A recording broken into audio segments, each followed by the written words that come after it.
Hello everyone, Namaste. It's Dr. Shruti and welcome everyone in this series of Souls Love Stories. Uh, why this series? वो भी love stories के ऊपर, souls love stories के ऊपर। क्योंकि therapist बनने के बाद मैंने ये रियलाइज़ किया कि मैंने जितने भी जो केसेस लिए, स्पेशली जो डिप्रेशन के थे, सैडनेस के थे, लोनलीनेस के थे, तो वो सारी लोनलीनेस, वो सारा डिप्रेशन जो सबकी लाइफ में आया, it's because of all those love stories जो उनकी पास्ट लाइफ से होती हुई आ रही है, जो उनकी करंट लाइफ से होती हुई आ रही है।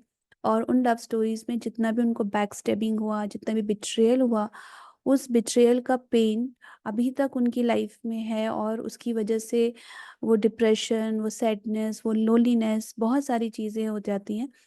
तो इसीलिए जब मैंने उन लव स्टोरीज़ को अच्छी तरह से स्टडी किया तो मैंने ये रियलाइज़ किया कि मेनली ये 3 तरह की लव स्टोरीज़ होती हैं, 3 टाइप्स की होती हैं। एक हम लव स्टोरी पहले भी डिस्कस कर चुके हैं इन इन द प्रीवियस एपिसोड। अगर आपको पुराने जितने भी एपिसोड अगर आपको देखने हैं तो मैं डिस्क्रिप्शन बॉक्स में उनके लिंक शेयर कर दूँगी। तो एक हम लव स्टोरी देखी थी, love story with a narcissist, जो कि एक ट्रेजिक लव स्टोरी है। और सेकंड लव स्टोरी है ये आज की जो लव स्टोरी है, सोलमेट्स के ऊपर। और थर्ड है ट्विन फ्लेम्स के ऊपर। तो आज हम जो डिस्कस करने जा रहे हैं, it is love story of soulmates. तो first of all let's understand what is like who are soulmates. किस तरह का कनेक्शन होता है सोलमेट्स का, कैसे होते हैं सोलमेट्स। सोलमेट्स के बारे में बताने से पहले let me give my quick introduction. I am doctor Shruti, I am PLR therapist and healer. मैं काफ़ी टाइम से, काफ़ी सालों से लोगों को हेल्प करती आ रही हूँ अपने वुंड्स को हील करने में। अगर किसी ने भी अपनी लाइफ में कोई भी नार्सिसिस्टिक रिलेशनशिप, टॉक्सिक रिलेशनशिप को जिया है, तो उनके अंदर बहुत सारे पीटीएसडी के, पोस्ट ट्रॉमेटिक स्ट्रेस डिसऑर्डर के सिम्टम्स आते हैं, जैसे depression, loneliness, sadness, suicidal thoughts. तो मैं इन सभी सिम्टम्स को रिलीज़ करने में हेल्प करती हूँ, ताकि कोई भी जो पर्सन एक नॉर्मल लाइफ जी सके, अपने रूटीन पर जा सके, अपना वर्क दोबारा स्टार्ट कर सके, अपने काम को अच्छे से कर सके। क्योंकि इन जिसको भी पीटीएसडी सिम्टम्स होते हैं या सुइसाइडल थॉट्स होते हैं, सबसे पहले जो चीज़ अफेक्ट होती है उनका काम होता है, उनकी डे टू डे की लाइफ होती है। रात को नींद ना आना और अपना काम ठीक से ना कर पाना, इस वजह से ये बहुत ही हैवी, मतलब बहुत ज़्यादा डिस्टर्बिंग हो जाता है किसी के लिए भी। तो मेरा प्रोग्राम है सोल सर्जरी सिस्टम, उसकी हेल्प से मैं लोगों को ये 100% रिलीज़ करा देती हूँ और वो अ, अपना नॉर्मल रूटीन पर आ जाते हैं। फिर उनका नेक्स्ट डिसीजन होता है लाइफ का, वो आगे लाइफ में क्या करते हैं क्या नहीं करते, बट एटलीस्ट उनकी लाइफ जो होती है वो रूटीन पे आ जाती है और they become happy and peaceful. तो ये मेरा क्विक इंट्रोडक्शन था। अब हम डिस्कस करते हैं अपनी लव स्टोरीज को। तो जो आज की हमारी लव स्टोरी है, it is a love story between soulmates.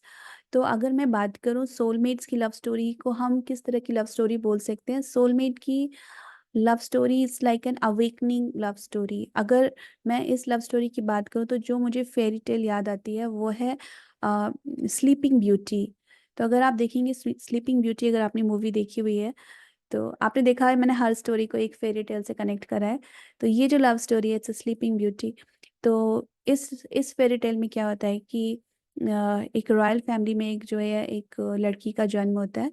तो उसके जो फादर किंग जो थे, वो बहुत सारी फेरीज को बुलाते हैं। तो एक विच थी, उसको उन्होंने इनवाइट नहीं करा होता है, तो वो बहुत गुस्सा हो जाती है। और जब वो आती है तो वो कहती है जब ये बड़ी होगी तो इसके बर्थडे पर इसको एक निडल इसके बर्थडे पे इसको एक निडल लग जाएगी और उसके बाद ये डीप स्लीप में चली जाएगी और उसके साथ साथ पूरा किंगडम भी डीप स्लीप में चला जाएगा, सब कुछ खत्म हो जाएगा। ऐसे कह के वो चली जाती है। तो राजा बहुत टेंशन में आ जाता है, बहुत डिप्रेशन में आ जाता है कि अब वो क्या करे। तब कुछ जो अच्छी फेरीज आती हैं वो उसको हेल्प करती है। वो कहते हैं कि हम इस कर्ज को पूरी तरह से तो नहीं हम ख़त्म कर सकते, लेकिन हाँ, अगर इसको कोई प्रिंस आता है, जब भी डीप स्लीप में होगी, अगर कोई प्रिंस आता है जो बहुत इसके लिए बहुत लव फील करे, और जब वो इसको किस करेगा तो इसकी आंखें खुल जाएंगी। और जैसे ही इसकी आंखें खुल जाएंगी, सभी लोग, पूरा किंगडम जो है वो सब लोग, मतलब सब नॉर्मल हो जाएगा। तब उसको राजा होता है, उसको थोड़ी राहत मिलती है कि चलो कम से कम अच्छा है कि कुछ तो सोल्यूशन निकला। लेकिन फिर भी वो बहुत डरा हुआ था। उसने सारी निडल्स हटा दी अपने पैलेस से, हर जगह से। लेकिन फिर भी वही होता है कि जब वो बड़ी होती है, पता नहीं कहाँ से एक निडल आ जाती है, वो उसको लग जाती है और वो डीप स्लीप में चली जाती है। और पूरा का पूरा जो उनका किंगडम होता है, सब लोग डीप स्लीप में होते हैं। और तब जाकर एक कोई प्रिंस, कहीं वो भटक गया होता है, वो वहाँ आता है। वो उस प्रिंसेस को देखता है, और उसको देख करके वो उसे देखता है, उसे इमीडिएटली देखकर उसको उससे प्यार हो जाता है। और वो उसे किस करता है, और उसके बाद उसकी आंखें खुल जाती है। तो अगर मैं इस लव स्टोरी में देखूं, that kiss actually symbolize a loving gesture, right.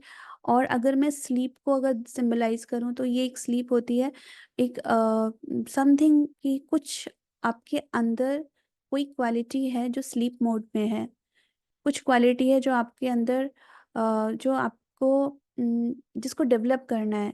और वो डेवलप तब होती है जब आपकी लाइफ में कोई लविंग गेस्चर आता है, कोई प्यार आता है। यानी कि आपके अंदर किसी क्वालिटी को डेवलप करना विद अ लविंग गेस्चर, प्यार के साथ।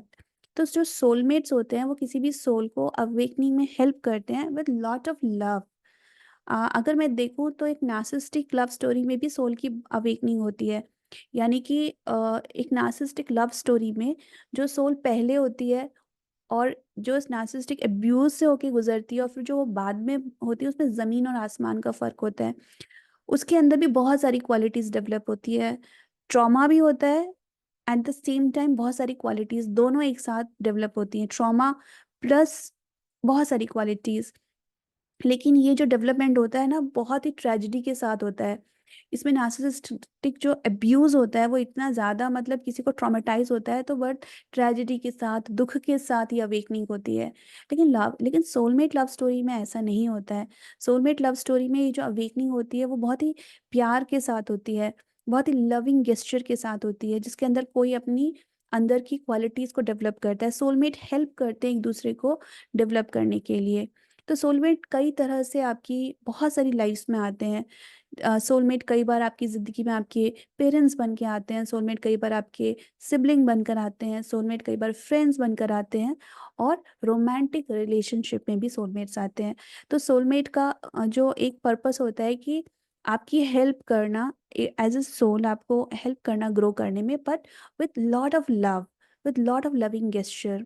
तो तो अगर हम देखें कि सोलमेट्स मतलब किस तरह की सोल्स होती है, soulmates like very normal people, जिनके अंदर अच्छा भी है, बुरा भी है, मिक्स है। मतलब हम ये नहीं कहेंगे कि सोलमेट बिल्कुल ही एंजल्स होते हैं, कंप्लीटली एंजलिक एनर्जी होती है, हम वो भी नहीं कहेंगे। एंजल्स बनते हैं। मैं कहूँगी ये सब एनर्जीज जो होती है ना, धीरे धीरे धीरे किसी इंसान को चेंज करती है। कि जैसे जैसे आपका डेवलपमेंट होता है, आप अपने अंदर जितनी जितनी क्वालिटीज डेवलप करते चले जाते हैं, वैसे वैसे आपकी एनर्जी चेंज होती है, और आप एंजलिक एनर्जी में भी आते हैं, है ना। तो सोलमेट्स भी एंजल्स, एंजलिक एनर्जी, एंजल्स जैसे बन जाते हैं, but after lot of inner work. तो नॉर्मली अगर हम देखा जाए, तो सोलमेट मतलब नॉर्मल पर्सन होते हैं, जिनके अंदर अच्छाई भी है, बुराई भी है। ना तो वो नार्सिसिस्ट है, नार्सिसिस्ट मतलब completely devilish kind of people, वो भी नहीं है। ना ही वो सुपर एम्पैथेटिक हैं कि भाई बहुत ही ज्यादा बिल्कुल एंजलिक एंजल्स जैसे हैं, वैसे भी नहीं है। They are very normal people, कि सब चीजें हैं उनके अंदर। और जैसे जैसे वो इनर वर्क करते जाते हैं, वो धीरे धीरे एंजलिक एनर्जी यानी इम्पैथेटिक और होते जाते हैं, और होते जाते हैं, और कंप्लीटली एंजलिक एनर्जी में चले जाते हैं, एंजल्स की तरह एक्ट करते हैं। पर विद अ टाइम भी धीरे धीरे उनके अंदर वो चेंज आता है। सो नाउ लेट्स अंडरस्टैंड कि how soulmates fall in love with each other. अगर हम सोलमेट्स की बात करते हैं, तो uh, हर किसी के अंदर कोई ना कोई कमी होती है ना। और वो कमी इंसान जो जब वो अब बड़ा होता है कोई भी इंसान, तो वो अपनी जो कमी होती है, उसको लगता है कि जब कोई एक परफेक्ट पार्टनर उसकी लाइफ में आ जाएगा, तो उसकी प्रेजेंस से उसकी वो जो कमी है वो पूरी हो जाएगी। तो इसको एग्जैक्टली समझने के लिए let's take two qualities. One is confidence and second is innocence. तो हम एक सिचुएशन, मैं आपको एक डिस्क्राइब करती हूँ कि एक पार्टी है, और उस पार्टी में एक लड़का है जो बड़ा ही कॉन्फिडेंट है, और एक लड़की है जो बहुत इनोसेंट है। तो वो पार्टी चल रही है एंड द फर्स्ट टाइम ये एक दूसरे से मिलते हैं उस पार्टी में, मतलब फर्स्ट टाइम वो प्रेजेंट है उस पार्टी में।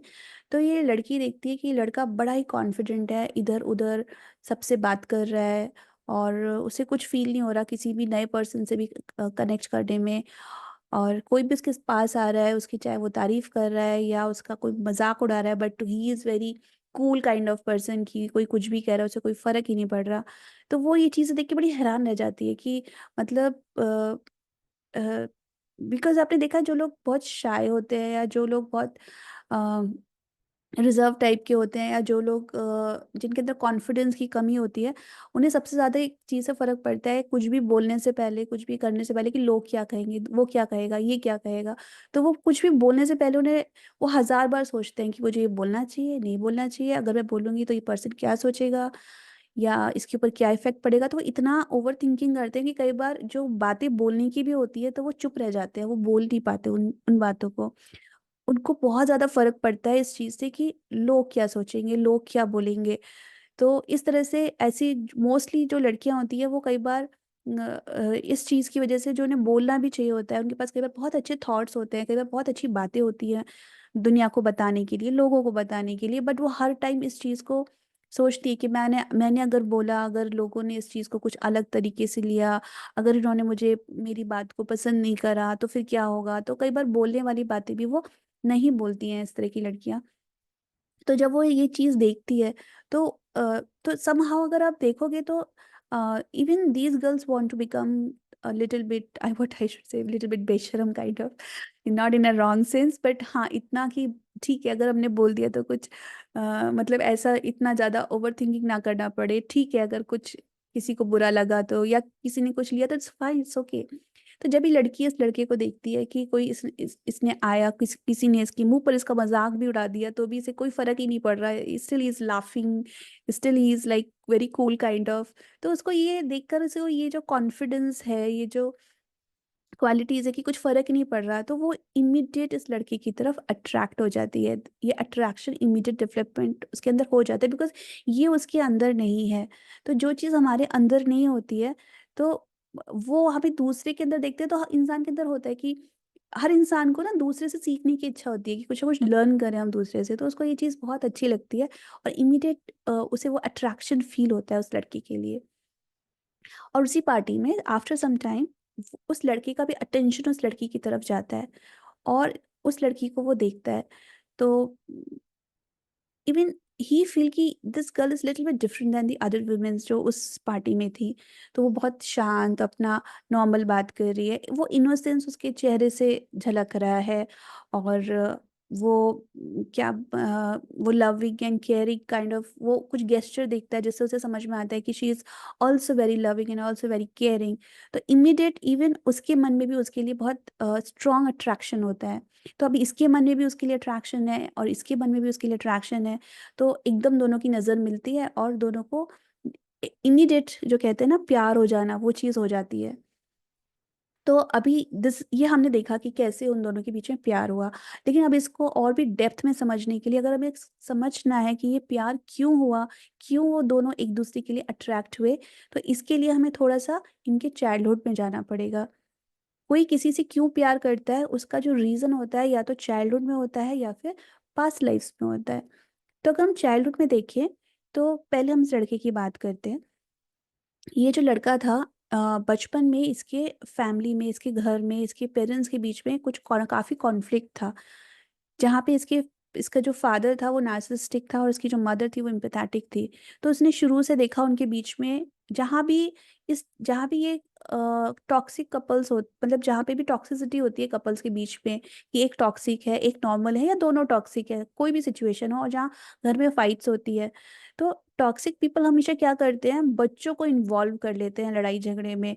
जैसे जो एम्पैथेटिक पर्सन होता है वो चाहता है कि मेरा बच्चा इन चीजों से दूर रहे। तो अगर कुछ चीजें चल रही है तो अपने बच्चे को ना वो अलग रखेंगे झगड़े से। लेकिन जो नार्सिसिस्टिक पार्टनर होता है वो बच्चों को जबरदस्ती इन्वॉल्व करता है कि जाके समझाओ, अपनी मम्मी को समझाओ, ये बोलो वो बोलो। इससे बच्चों को भी ट्रॉमा तो खैर होता ही होता है और बच्चे बहुत जल्दी मैच्योरिटी में आ जाते हैं, उनकी इनोसेंस खो जाती है। तो ये लड़का क्या करता था, कभी उसे अपने मम्मी को समझा रहे हैं, कभी पापा को समझाना है, कभी ये कभी वो, तो उसके अंदर मैच्योरिटी बहुत जल्दी आ गई। तो अगर मैच्योरिटी इतनी जल्दी आ गई तो क्या खो गया, इनोसेंस खो गई। बच्चों को कैसे होना चाहिए, इनोसेंट होना चाहिए। तो वो उसकी इनोसेंस, जब वो उसका वो बचपन का टाइम था, तो उसने अपनी लाइफ से क्या खोया, उसने वो इनोसेंस खो दी, वो इनोसेंस उसके अंदर से चली गई। और उस वजह से जो चीज़ हमारे अंदर से खो जाती है, जो जिस वक्त होनी चाहिए, वो चीज़ अगर खो जाती है तो इंसान को अपने अंदर एक एम्प्टीनेस फील होती है, खालीपन महसूस होता है। ठीक इसी तरह से कई बार पास्ट लाइफ में भी ऐसा होता है, हमारी कोई क्वालिटी होती है जो हमारी पास्ट लाइफ में थी और अब हमारे अंदर वो नहीं है। तो वो भी जब इंसान के अंदर से चली जाती है तब भी उसको अपने अंदर बड़ा खालीपन महसूस होता है। जैसे कहते हैं ना, सोल से एक सेगमेंट अलग हो गया उसके अंदर से। तो ये जो लड़का था, इसने जब ये मतलब बहुत जल्दी मेच्योर हो गया, तो वो कॉन्फिडेंट तो बहुत हो गया, क्योंकि उसको उसने बचपन से ये सारे लोगों को समझाना, चीज़ों को सॉर्ट आउट करना। तो ये जैसे मैंने एक सिचुएशन बताई है, ऐसे और भी कोई बहुत सारी सिचुएशन हो सकती है जिसमें एक जो लड़का है वो बचपन में ही अपनी इनोसेंस खो देता है और एकदम से कॉन्फिडेंट हो जाता है बहुत चीज़ों में। लेकिन वो इनोसेंस खो गई तो एक उनके अंदर एक वैक्यूम तो एक हो जाता है मन के अंदर। तो क्योंकि उसने अपनी वो इनोसेंस खोई थी, इसलिए जब वो उस लड़की को देखता है तो उसको सबसे ज्यादा क्या पसंद आती है, वो इनोसेंस पसंद आती है जो उसने अपने अंदर खोई थी। इसलिए उसको उसके लिए बहुत ज्यादा अट्रैक्शन होता है। अब हम इस लड़की की बात करते हैं। तो ये जो लड़की थी, ये जब इसके अगर हम चाइल्डहुड को देखें, तो ये अपनी चॉइस से कुछ करना चाहती थी जो कि इसके पेरेंट्स को पसंद नहीं आता। तो जब वो उसको देखते हैं कि वो उस जगह अटेम्प्ट कर रही है या उस वक्त कुछ कर रही है, तो उसको बहुत ब्रूटली वो क्रिटिसाइज कर देते हैं। तो उसका सारा कॉन्फिडेंस खत्म हो जाता है। तो जब आप कुछ कर रहे हो और आपके पेरेंट्स ही आपको क्रिटिसाइज कर दे बुरी तरह, वो किसी भी चीज़ के लिए कर सकते हैं। वो उस एक्टिविटी के लिए कर सकते हैं जो आप कर रहे हो, या फिर वो इस चीज़ के लिए भी क्रिटिसाइज कर सकते हैं कि हाउ यू लुक्स, या कुछ भी जिसकी वजह से किसी लड़की का कॉन्फिडेंस खत्म हुआ हो। तो उसने अपने बचपन में क्या खोया, कॉन्फिडेंस। तो जो चीज़ें हम बचपन में खो जाते हैं वो हम बुढ़ापे तक ढूंढते रहते हैं इधर उधर। लेकिन होता क्या है, जो चीज़ जहाँ पर खोई है वो वहीं तो जाके मिलेगी, कहीं और तो मिलेगी नहीं। जैसे फॉर एग्जाम्पल आपकी कीज है ना, आपकी कार की कीज है, वो आपने आपके रूम में कहीं आपकी खो गई है, लेकिन आप उसे रोड पे बाहर ढूंढ रहे हो तो मिलेगी क्या, नहीं मिलेगी। ठीक इसी तरह से जो रोमांटिक रिलेशनशिप है उसमें हम लोग ढूंढते हैं अपनी उन चीज़ों को जो हमने अपने बचपन में खोई हुई है, उन क्वालिटीज़ को। और जब वो हमें नहीं मिलती है तो फिर हम इरिटेट होते हैं, फिर हमको लगता है कि यार मुझे इतना इनकम्प्लीट क्यों फील हो रहा है, मुझे अपने अंदर इतना वैक्यूम क्यों फील हो रहा है। तो अभी क्या होता है, ये दोनों जो ये सिचुएशन बता रही हूँ, तो ये दोनों जब आपस में मिलते हैं और इन्हें प्यार होता है, फिर ये शादी करते हैं। अब देखो ये जो उन्होंने खोया है, ये कैसे इम्पैक्ट करती है इनकी रिलेशनशिप को। अब जब भी इस लड़की को कॉन्फिडेंस की ज़रूरत होती है, वो हमेशा ये चाहती है लड़का उसके साथ रहे।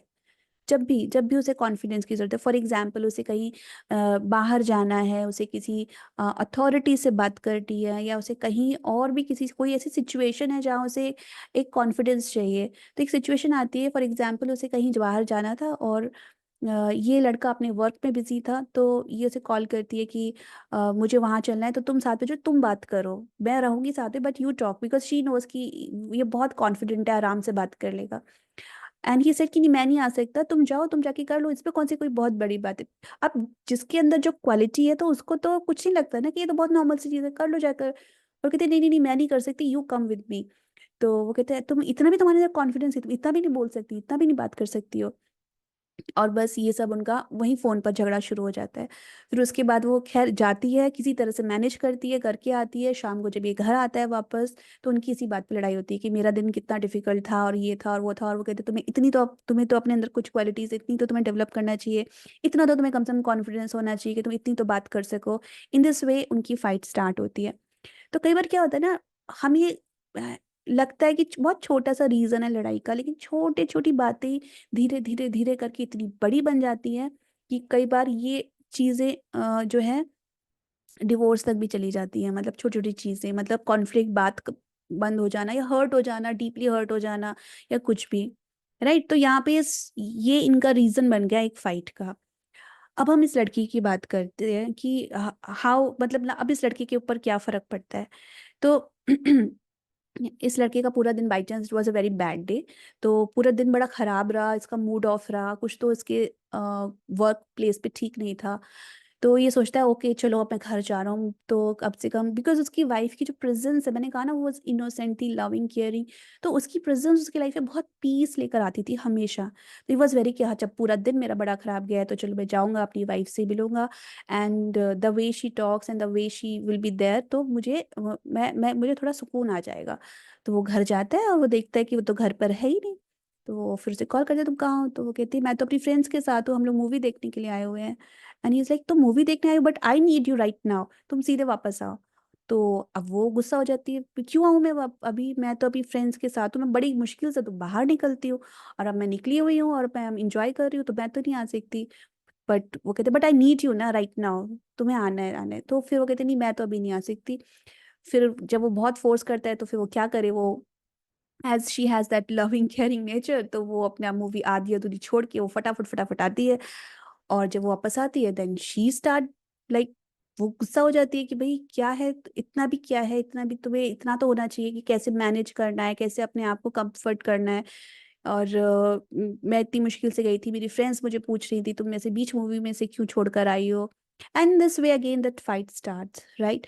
तो what I really wanted to explain कि इसी तरह से मतलब जो सोलमेट्स की फाइट्स का रीजन होता है ना, छोटी छोटी स्वीट से चीजें है, लेकिन इन्हीं चीजों से कई बार बात बहुत बड़ी बन जाती है। इनकी लड़ाई बिल्कुल अलग होती है as compare to the fight which happen between a narcissistic person and a empathetic person. वहाँ तो प्रॉपर माइंड गेम्स नार्सिसिस्ट खेलता है एक नॉर्मल पर्सन के लिए, और उसको बुरी तरह से टॉर्चर करता है। यहाँ ऐसा कुछ नहीं है, यहाँ ऐसे कोई माइंड गेम्स नहीं है, यहाँ कुछ भी नहीं है। यहाँ सिंपल एक नीड है कि उसको, उसकी अलग नीड है, उसकी अलग नीड है, उसको अपनी नीड के टाइम में वो पार्टनर चाहिए, उसको अपनी नीड के टाइम में वो पार्टनर चाहिए। इसीलिए यहाँ पे इनर वर्क बताया गया है कि जो चीज़ आपको खोई हुई है, आप अगर चाहते हो वो चीज़ आपकी ठीक हो जाए, तो आपको अपना इनर वर्क करना चाहिए। आपको अपने चाइल्डहुड में जाकर, आपको अपनी पास्ट लाइफ्स में जाकर के वो चीज़ें देखनी चाहिए, और उन चीज़ों पे वर्क करके उस अपनी उन क्वालिटीज़ को जो आपने कहीं खोई है उसे वापस अपने अंदर लेकर आना चाहिए। तब जाकर के आप उस रिलेशनशिप, जो रोमांटिक रिलेशनशिप है, आप उसको एंजॉय करेंगे। तो इमेजिन दो लोग हैं जो, जिनका हार्ट, जिनके अंदर मतलब जो प्यार का कप है वो हाफ हाफ ही फिल्ड है। तो दोनों बड़े डिमांडिंग हो जाते हैं, वो कहते हैं तुम मुझे दो, तुम मुझे दो। दोनों के पास नहीं है और दोनों एक दूसरे से मांग रहे हैं, तो फिर क्या होगा, लड़ाई ही होने वाली है। वो रिलेशनशिप ज्यादा, भले ही दोनों सोलमेट है, अच्छे लोग हैं, फिर भी ये रिलेशनशिप ज्यादा चल नहीं पाएगी, लड़ाई झगड़े होंगे। लेकिन जब दो लोग अपने ऊपर इनर वर्क करते हैं, अपने ऊपर काम करते हैं और अपने कप को पूरा फुल करते हैं, और फिर जब वो रिलेशनशिप में आते हैं, तो फिर वो रिलेशनशिप ना बहुत अच्छी गिविंग वाली होती है। मतलब दोनों एक दूसरे के साथ प्रेजेंट रहते हैं जब भी उनको एक दूसरे की नीड हो, और इस तरह से वो हेल्प करते हैं अवेकन करने में। तो सोलमेट्स आर लाइक कि अगर आपको एक आप सोलमेट अगर रिलेशनशिप में हैं, और आप अपनी रिलेशनशिप को अच्छे से इंजॉय करना चाहते हैं, अपनी रिलेशनशिप को, तो आपको अपने ऊपर इनर वर्क करना चाहिए। आपको अपनी चाइल्डहुड इश्यूज को देखना चाहिए कि कहाँ आपका एज अ चाइल्ड आपने कौन सी कहाँ चीज़ें मिस करी थी। अपने चाइल्डहुड को देखना चाहिए आपको, अपनी पास्ट लाइफ्स में जाकर के आपको देखना चाहिए। तो जब मैं पास्ट लाइफ रिग्रेशन करती हूँ, सोल सर्जरी सिस्टम के जितने भी पार्टिसिपेंट हैं उसमें पास्ट लाइफ रिग्रेशन सेशंस भी होते हैं। तो उसमें मैं ये चीज़ बहुत ध्यान रखती हूँ कि किसी ने अपनी किस पास्ट लाइफ में कौन सी क्वालिटी मिस करी है। जब भी हम कोई क्वालिटी मिस करते हैं तो जैसे हमारी सोल का एक सेगमेंट हमसे अलग हो जाता है, हमारी सोल का एक हिस्सा हमसे अलग हो जाता है, और जब हमारी सोल का एक हिस्सा हमसे अलग हुआ है तो फिर क्या होगा, हमें अंदर एम्प्टीनेस लगेगी। तो एक्चुअल में देखा जाए, जितनी भी लव स्टोरीज हैं, दुनिया भर की तमाम लव स्टोरीज, चाहे आप कुछ भी ले लो, हर रोमांटिक रिलेशनशिप का एक ही मकसद होता है कि आपको खुद से जोड़ना। अगर आपका पार्टनर, आपका रोमांटिक पार्टनर जो भी है, अगर आपको हेल्प करता है आपको आपकी खुद से कनेक्शन करने में, तभी वो लव स्टोरी सक्सेसफुल है। जहाँ पे लोग बहुत ज़्यादा एक्सेस में डिमांडिंग होते हैं, वहाँ पे वो लव स्टोरीज नहीं चल पाती। तो जब दो लोग अपने ऊपर इनर वर्क करते हैं, इनर वर्क करके अपने आप को कंप्लीट करते हैं, कंप्लीट करके, हालांकि ये इट्स अ लॉन्ग जर्नी, मैं ये नहीं कहूँगी कि भाई पूरा 100% हो जाता है, लेकिन जितना जितना भी अपने आप को कंप्लीट करते हैं, जितना जितना गिविंग मोड में आते हैं, क्योंकि वो खुद अपने अंदर हैप्पी है, अपने अंदर सेटिस्फाइड है। तो एक जो अच्छा पार्टनर होता है वो हमेशा कभी भी लेने के बारे में नहीं सोचता, हमेशा देने के बारे में सोचता है, गिविंग के बारे में सोचता है। तो जब आपका पार्टनर आपको हेल्प करता है to become a good person, to become a better person, to become whole and complete, तो वो आपको करना पड़ेगा, अगला सिर्फ आपको पॉइंट आउट करेगा कि ये चीज़ आपको अपने अंदर इम्प्रूव करनी है। फिर जब आप अपने जैसे मैंने कहा, अपने चाइल्डहुड को देखिए कहाँ पे क्या खोया है, अपनी पास्ट लाइफ्स को देखिए कहाँ पे क्या खोया है, और उसके बाद अपने आप को उस चीज़ पर वर्क करिए, उन क्वालिटीज़ को डेवलप करिए, तब जाके आप उस लव स्टोरी को, आपकी रिलेशनशिप अच्छी होगी, आप उस लव स्टोरी को इंजॉय करेंगे।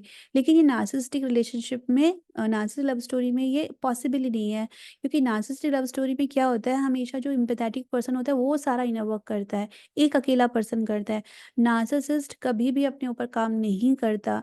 नार्सिसिस्टिक जो फैमिली कल्चर होता है ना, उसमें से बड़ा इस चीज़ को ना, बड़ा वो बच्चा जो होता है, अगर किसी फैमिली में नार्सिसिस्टिक कल्चर है तो वहाँ बच्चे को शुरू से ये चीज़, मतलब उनमें क्या है ना कि सोसाइटी क्या कहेगी, नार्सिसिस्ट को सोसाइटी का बहुत फर्क पड़ता है कि लोग क्या कहेंगे। तो ये उनकी बड़ी शेम मानी जाती है, narcissism is all about shame, उनके अंदर हिडन शेम होती है। तो अगर अब किसी को बताना है, साइकेट्रिस्ट के पास जाना है, साइकेट्रिस्ट के पास जाना है, या हीलर के पास जाना है, अपनी बातें, अपनी कमियां बताना, वल्नरेबिलिटी बिल्कुल नहीं होती उनके अंदर, तो वो बिल्कुल बताना नहीं चाहते। तो नार्सिसिस्ट कभी भी अपने ऊपर काम नहीं करता। तो जहाँ पे सिर्फ एक ही पर्सन इनर वर्क कर रहा है और दूसरा कुछ नहीं कर रहा, तो फिर वहां तो वो रिलेशनशिप बिल्कुल भी चल ही नहीं सकती। एक अच्छी रिलेशनशिप वो होती है जहाँ पे दोनों अपनी अपनी कमियां दूर करते हैं और फिर साथ में आते हैं, और गिविंग मोड में होता है, जहाँ देना होता है, ये नहीं कि बस लेते चले जाओ, लेते चले जाओ। Narcissism is all about, narcissistic जो पार्टनर होता है वो हमेशा अपने एम्पैथेटिक पार्टनर से लेता ही चला जाता है, इतना कि वो अगला बंदा ड्रेन हो जाता है। ऐसी रिलेशनशिप नहीं चलती। रिलेशनशिप वही अच्छी चलती है जहाँ पे दोनों गिविंग मोड में होते हैं, जहाँ पे एक इंसान गिविंग होता है और एक बस लेता जाए, लेता जाए, चाहे वो पैसा हो, चाहे वो प्यार हो, चाहे वो कोई भी चीज़ हो। तो एक इंसान जो सिर्फ लेने के मोड में रहता है, तो वो रिलेशनशिप तो बिल्कुल नहीं चल सकती, वो बंद हो जाए, खत्म हो जाएगी। तो ये है सोलमेट की लव स्टोरी। तो सोलमेट्स जो है, मैंने बताया कि हेल्प करते हैं अवेकनिंग में। जो रियल ट्रू सोलमेट्स होते हैं वो अपने ऊपर भी काम करते हैं और अपने पार्टनर को भी हेल्प करते हैं ग्रो करने में, और धीरे धीरे धीरे धीरे वो अपने उस कंप्लीट उसमें आ जाते हैं जहाँ दोनों का कप फुल होता है, and like they have so many things, कि तब ये चीज़ होती है कि बातें शेयर करना और अपना विजडम शेयर करना, एक ब्यूटीफुल रिलेशनशिप को शेयर करना, तो वो रिलेशनशिप एक अच्छी रिलेशनशिप चलती है। तो this was all about like soulmate love stories. हालांकि कुछ सोलमेट्स ऐसे होते हैं कि जिनको अपना पार्टनर मिलने में बहुत टाइम लगता है, बहुत लेटर स्टेज में उनको अपना परफेक्ट लाइफ पार्टनर मिलता है, और उसके पीछे का जो रीज़न होता है वो होता है बैक स्टेबिंग। तो जैसे मैं आपको दोनों के केस से बताती हूँ। फॉर एग्जांपल, ये लड़का जिस मान लो जिस जो लड़का है वो अपने टीन एज में है और उसके साथ बैक स्टेबिंग हुई है।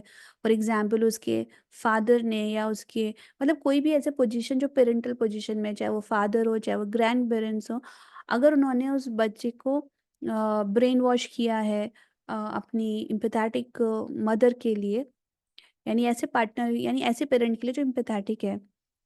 यूजली मैं आपको एक बात बताऊं, जो जो भी नार्सिसिस्टिक अब्यूज़ होता है, उसमें सबसे पहले अब्यूज़ का फर्स्ट जो ये लोग करते हैं, जिसको जिसको ये शिकार बनाते हैं, जिसको ये चूज़ करते हैं प्रे करने के लिए, पहला काम इनका जो सबसे बड़ा होता है, कैसे डैमेज करते हैं उस इंसान को, उससे अलग कर देते हैं जिससे वो सबसे ज़्यादा प्यार करता है।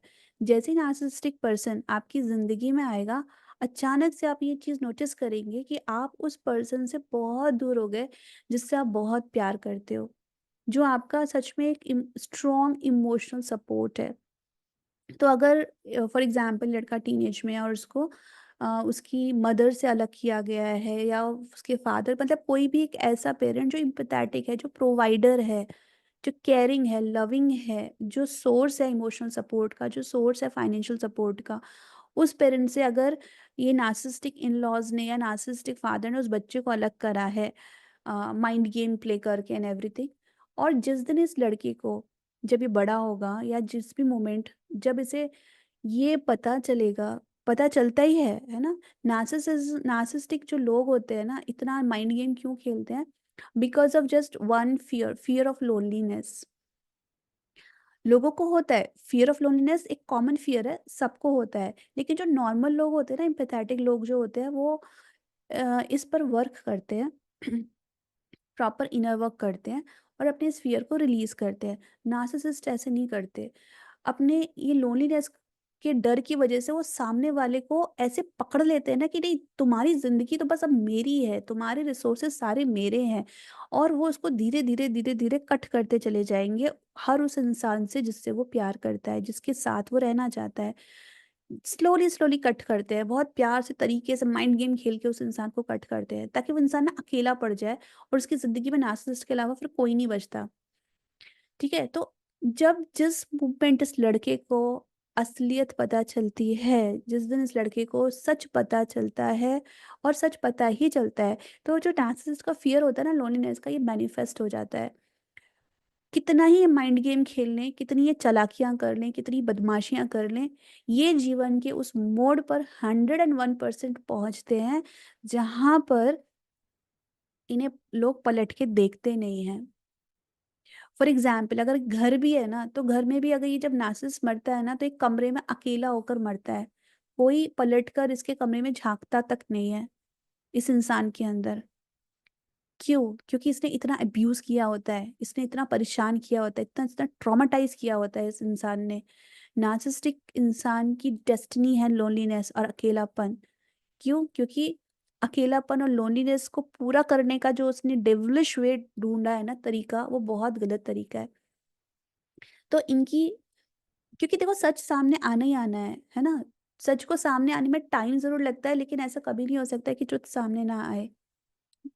लोग कई बार अपना पेशेंस खो देते हैं, यार सच कब सामने आएगा, कब सामने आएगा, लेकिन देखो पता है क्या है कि भगवान ना वेट करते हैं किसी के पाप का घड़ा भरने के लिए, और जिस दिन किसी के पाप का घड़ा भर जाता है ना, तब सच सामने आ जाता है।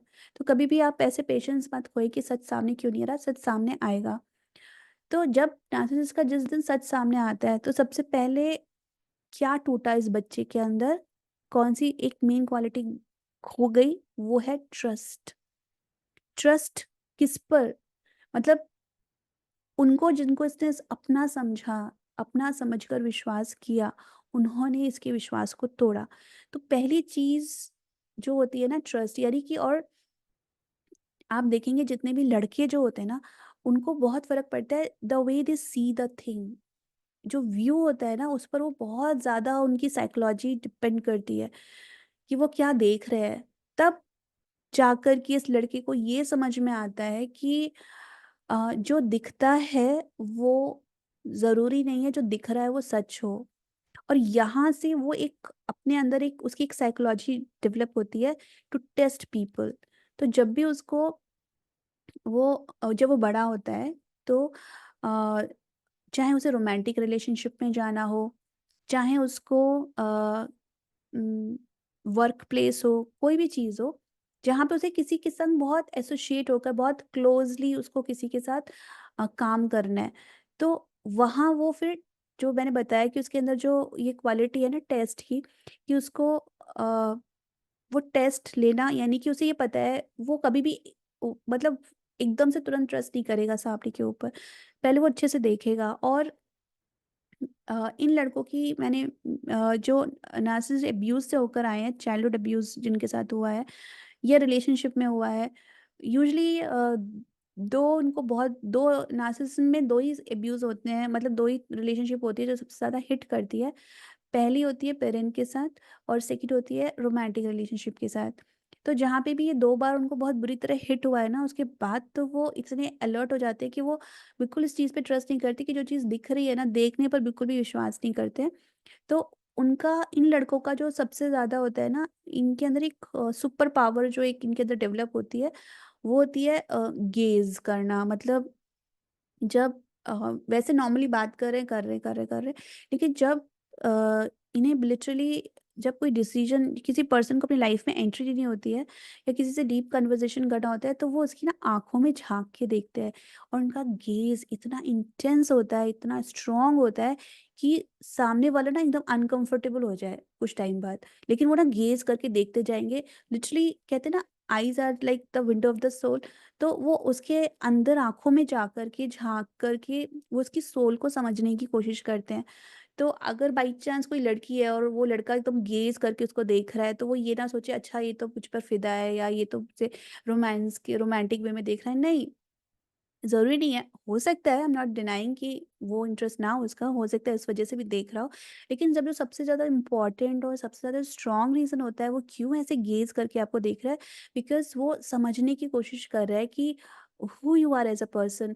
आपकी सोल क्या है? आप एग्ज़ैक्टली जो बोल रहे हो आप वही हो या कुछ और हो? Right. So right now if you are a man और जिसके संग चाइल्ड अब्यूज हुआ है, तो मैं जो भी बोल रही हूँ, I know that you are looking into my eyes and trying to understand like कि मैं जो कह रही हूँ उसका मुझसे कनेक्शन है या मैं ऐसे ही बोल रही हूँ। तो let me give you one example. I have seen this the power of this gauge ना, कि ये कितना अनकंफर्टेबल किसी को कर सकता है।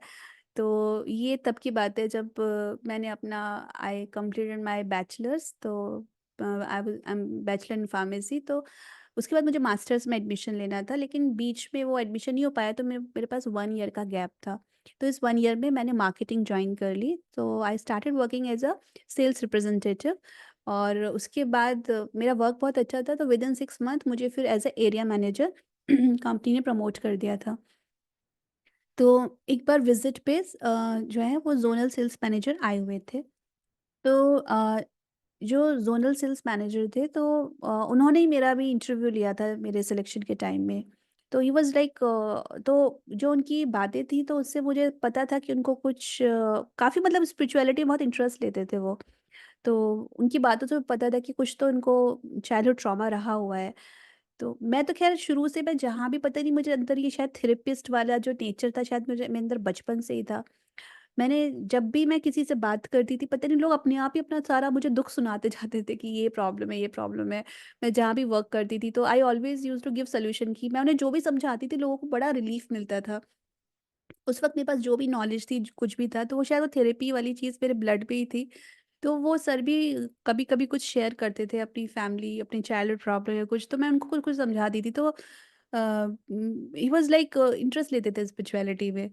तो तो वो विज़िट पे उस वक़्त आए हुए थे, तो उन्होंने मुझे बोला कि श्रुति, ऐसा है कि एक लड़के का इंटरव्यू लेना है, तो तुम भी रहो, देखो कैसा होता है इंटरव्यू। ये भी तुम सीखो इंटरव्यू के कैसे लिया जाता है, आगे चल के तुम्हें काम आएगा। तो मैंने कहा ठीक है। तो वहाँ पे जो हेडक्वार्टर वहाँ पे जो था, हम लोग वहाँ पे गए, तो वो लड़का आया, तो ऐसी टेबल थी, सर यहाँ बैठे थे, वो लड़का यहाँ था और मैं इस तरफ बैठी हुई थी। वो इंटरव्यू चल रहा था, सर पूछ रहे थे, पूछ रहे थे, पूछ रहे थे।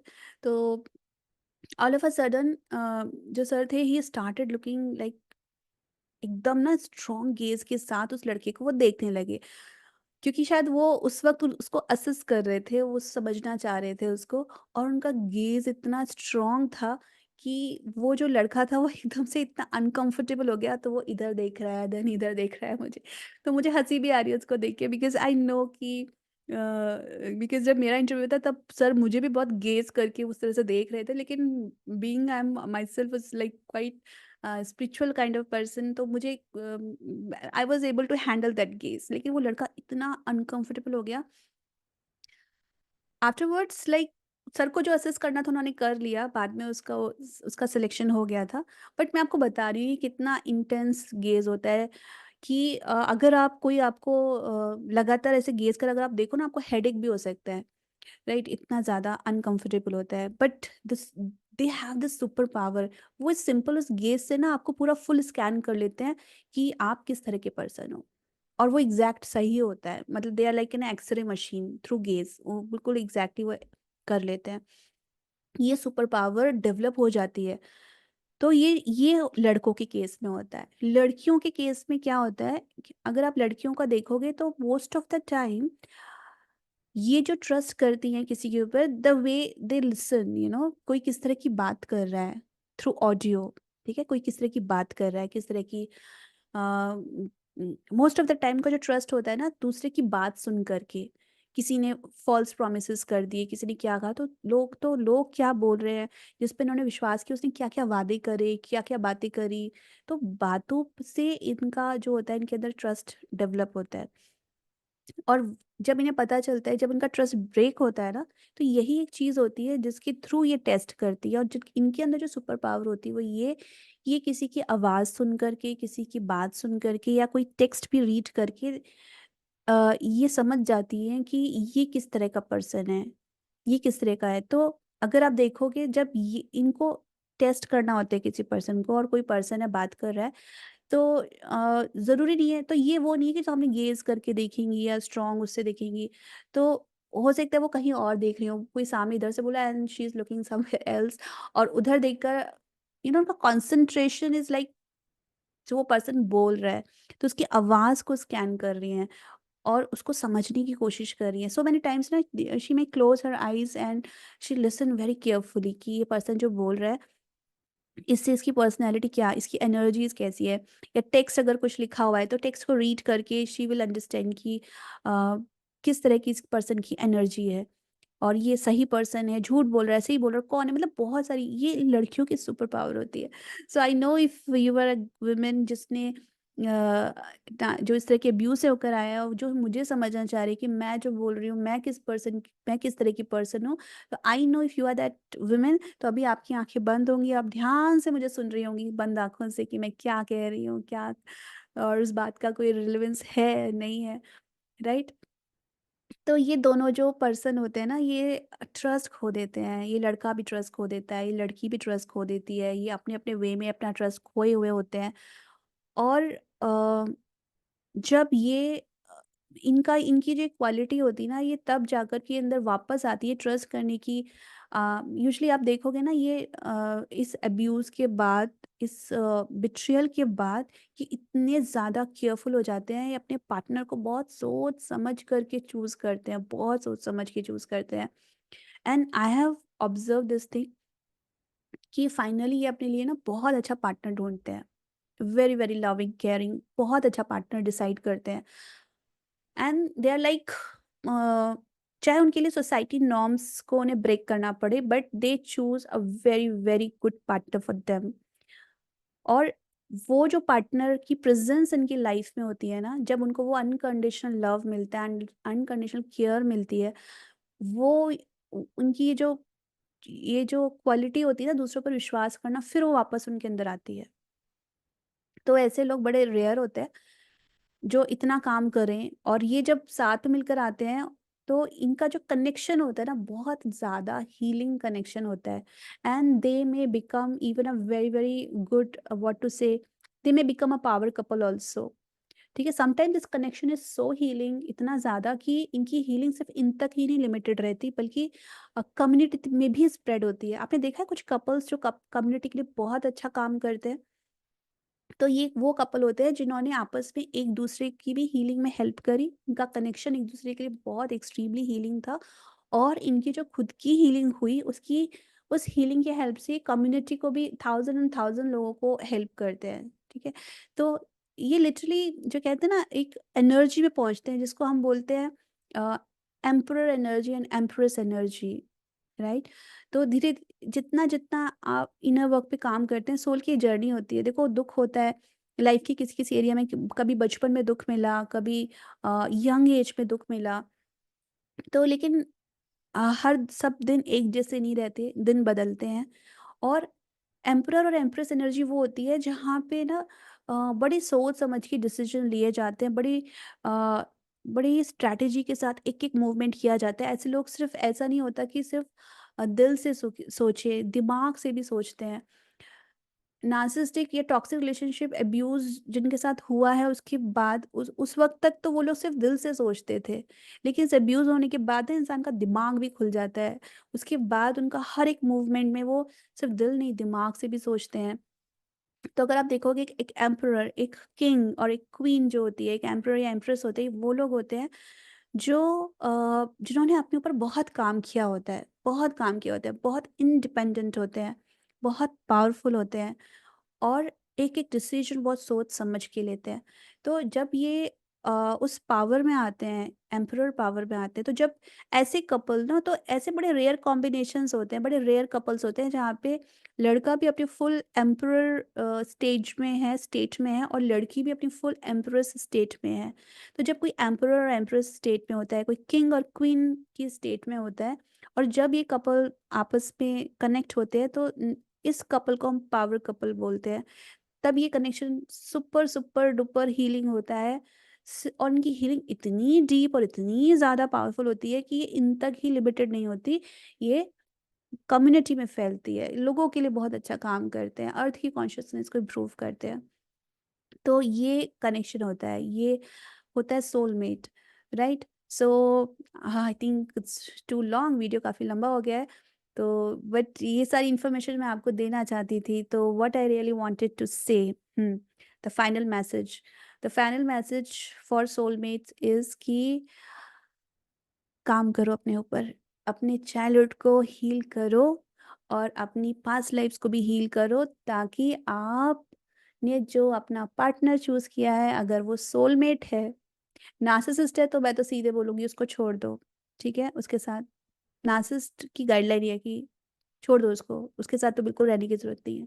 लेकिन अगर आपका पार्टनर नार्सिसिस्ट नहीं है और वो सोलमेट है, मतलब नॉर्मल पर्सन है, तो आप अपने ऊपर काम करिए, अपने चाइल्डहुड पे काम करिए, अपने पास्ट लाइफ पे काम करिए, अपने ट्रॉमास को हील करिए, आपकी रिलेशनशिप उसके साथ अच्छी हो जाएगी।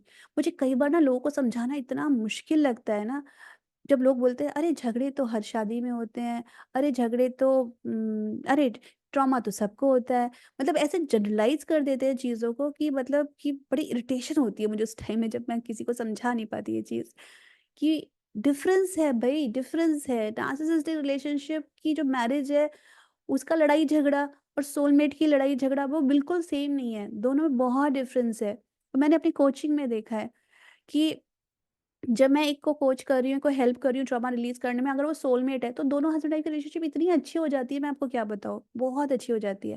और मैं कई बार सरप्राइज़ हो जाती थी, यार इसने इतना इनर वर्क कर लिया, इतना कर लिया, तो भी इसकी रिलेशनशिप जैसे हस्बैंड के साथ सही नहीं हो रही, क्योंकि वो नार्सिसिस्ट है। नार्सिसिस्ट के साथ कुछ भी ठीक नहीं हो सकता, नथिंग, नथिंग, नथिंग, क्योंकि उनका तो सोचने का तरीका, उनका उनकी स्ट्रैटेजीज़, उनकी हर एक चीज़ अलग है, हर एक चीज़ डिफरेंट है। राइट। और मैंने क्यों बोला छोड़ने के लिए भी, उसके पीछे का रीजन मैं आपको बताती हूँ। नार्सिसिस्ट के को छोड़ने के लिए क्यों बोला जाता है, वो इसलिए बोला जाता है, जैसे मैंने बताया उनका बहुत डेविलिश एनर्जी होती है। जब लोग उनको छोड़ छोड़ के जाते हैं ना, और जब ये बहुत बार हो जाता है, बहुत बार हो जाता है, तब कोई एक जन्म आता है, तब जाकर के वो सोचते हैं कि ओके, चलो अब मैं अपना इनर वर्क स्टार्ट करूँ, तब जाके किसी जन्म में वो करते हैं। अगर आप उन्हें छोड़ के नहीं जाएँगे, तो पता है वो क्या करते हैं? इसी से तो वो प्रैक्टिस करते हैं नार्सिसिज़्म। अच्छा, तो इसके ऊपर ऐसे-ऐसे किया मैंने, ये वर्क किया, अब मैं नेक्स्ट पे करूँगा। आप अगर उन्हें छोड़ के नहीं जाएँगे, तो वो क्या करेंगे? अब वो सेम चीज़ वो किसी और के साथ करेगी, किसी और के साथ करेगी। तो नार्सिसिज़्म जो होता है ना, अब्यूज़ ऐसा होता है जो सबके साथ कॉमन नहीं होता, वो चूज़ करके करते हैं, एक-एक पर्सन को छाँट-छाँट के करते हैं। एक बार में एक के साथ करते हैं और 10 लोगों के साथ अच्छे रहते हैं और एक के साथ करते हैं।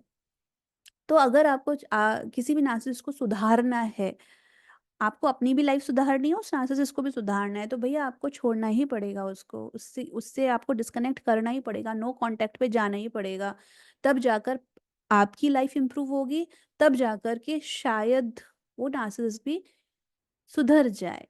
इस जन्म में नहीं तो किसी और जन्म में, और वो ऐसा अब्यूज़ दूसरे के साथ ना करे।